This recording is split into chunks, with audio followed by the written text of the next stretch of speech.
Hi mga ka-POV, day 67 na tanong sa pagbasa sa One Love Saving Coach Devotional. So magsugod na ta. Ingon diri nga, it is during our darkest moments that we must focus to see the light.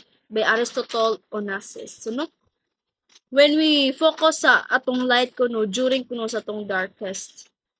Ingon diri.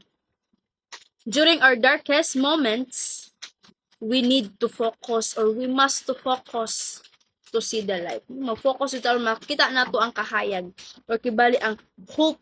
Ang kahayag na it means hope. Dark times can make it difficult to see hope, but God's light always shines even in the darkest moments, you know? Ang Ginoo gayud naghatag og comfort nato, naghatag og hope gayud nato. Bisan unsa pa nakangit-ngit sa palibot, He gives a light. His light brings comfort, guidance, and the promise of a brighter tomorrow. No matter how overwhelming the situation may seem, focus on God's unchanging light. No? Adyo na gadyo pag-focus sa uban gayud kay dara gadyo ka madam kasi kaglingi-lingi. Mag-focus gadyo ka sa unsa ang suga nga gihatag sa Ginoo. Trust that His presence is with you and the darkness will never overcome the light He provides. You know? Nahuna agad yun nga ang Ginoo na nimo always nasa imong side and He always conquer everything because He is powerful.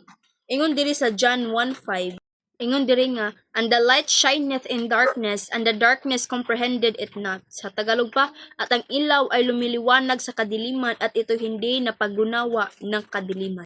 So it means no nga, ang light shine in the darkness and the darkness has not overcome it. So ang kibali, ang darkness wala niya napildi ang kahayag no nga gihatag sa Ginoo. So ang Ginoo kibali nga imong kahayag kibali ang imong hope sa ana nga darkness moment no.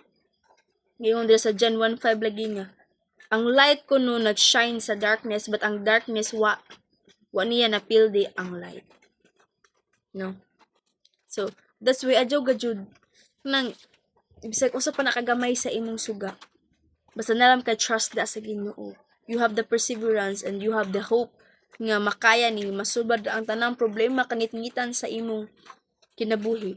Basta nalam jud kay Ginoo, it shines brightly to you. Hantod sa hangtod di jud na mapang, di na mapildi, di na makuan sa hangin mawala or mahuyop sa hangin. Kay naa kay Ginoo. God is everything. So unsa pa moabot da kanimo mga kangit-ngit saligi ang Ginoo, trust and have hope in Him kay He can do everything, He can do anything, and He always on your side.